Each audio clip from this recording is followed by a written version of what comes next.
Welcome.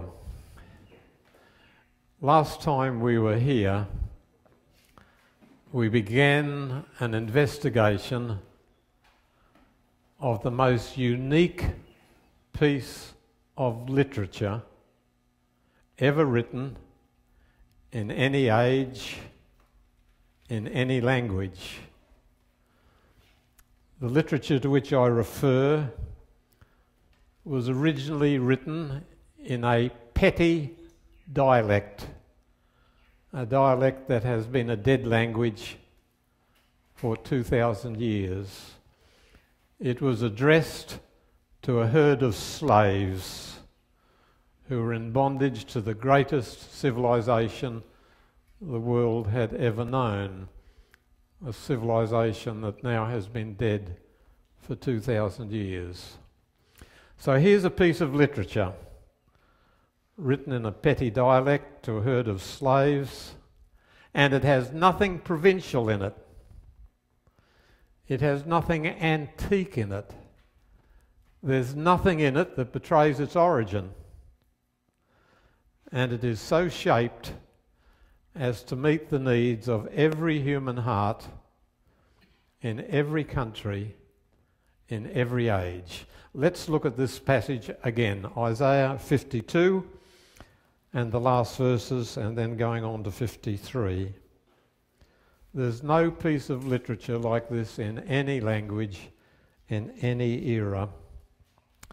It has been more productive of hope and courage and faith and love than anything ever written. It has always specially appealed to people in pain of heart that we call sorrow, or physical pain. It's always had special appeal. So let's look at the end of chapter 52 and beginning at verse 13. See, my servant will act wisely. He'll be raised and lifted up and highly exalted. Many who were appalled at him. His appearance was so disfigured beyond that of any man, and his form marred beyond human likeness. He'll sprinkle many nations. How on earth do you sprinkle many nations? How could it be?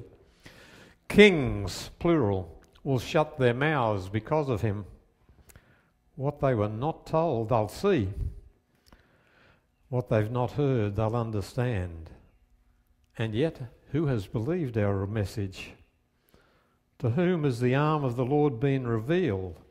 What's this arm of the Lord? Look at the next verse.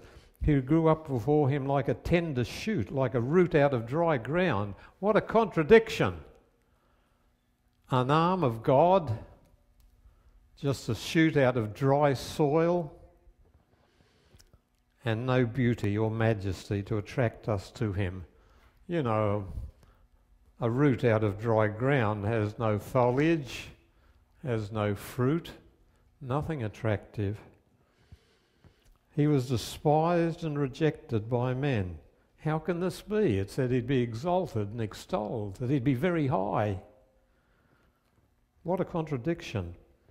A man of sorrows and familiar with suffering, like one from whom men hide their faces. That's an allusion to leprosy.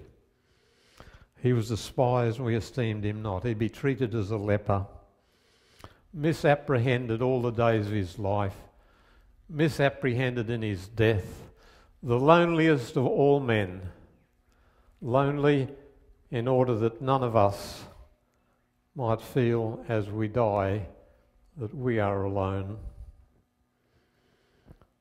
Surely he took up our infirmities and carried our sorrows. Yet we considered him stricken by God, smitten by him and afflicted.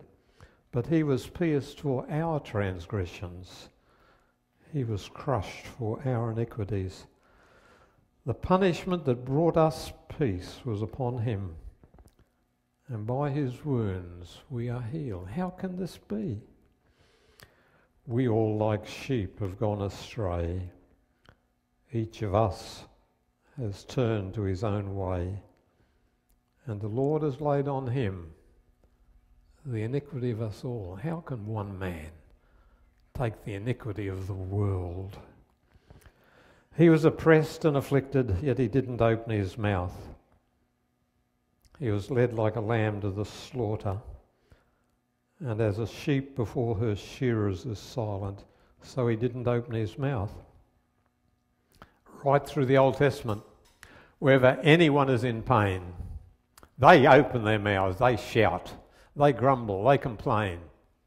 Job, Jeremiah, Hezekiah.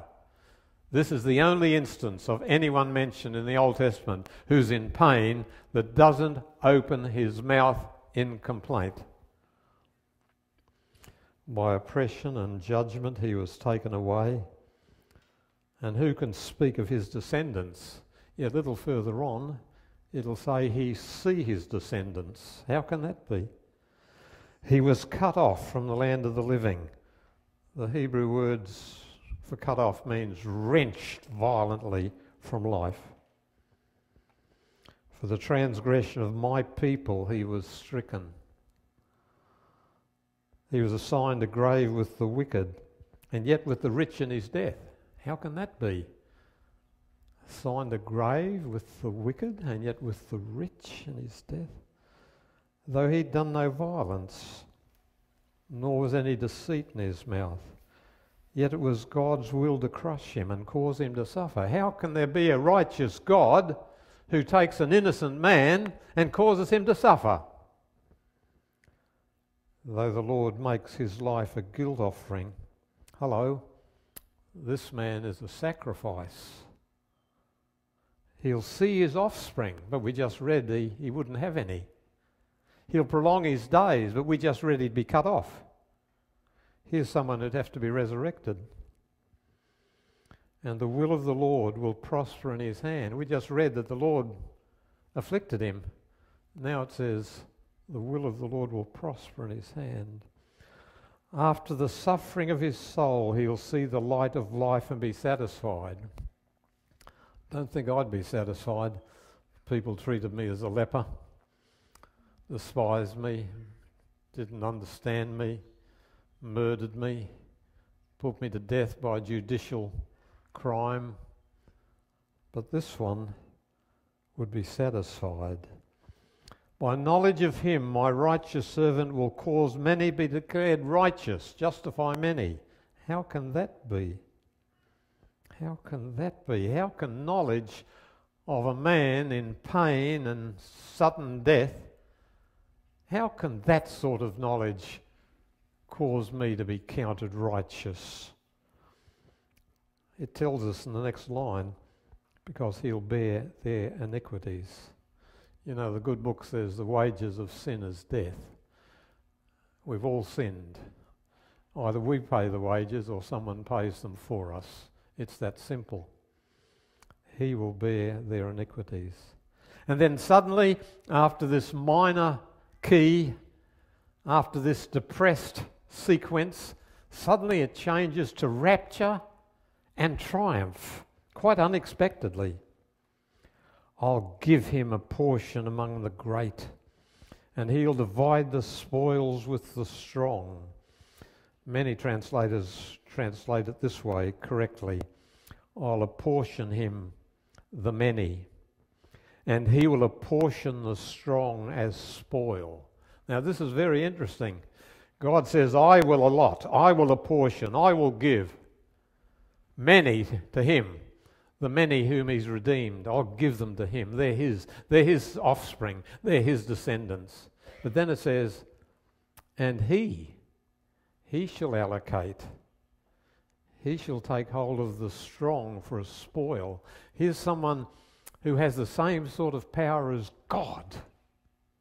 God says, I will do this. Then he says, and this man who's been murdered, he'll do the same thing. He'll have a reward. He'll take hold of the strong for a spoil.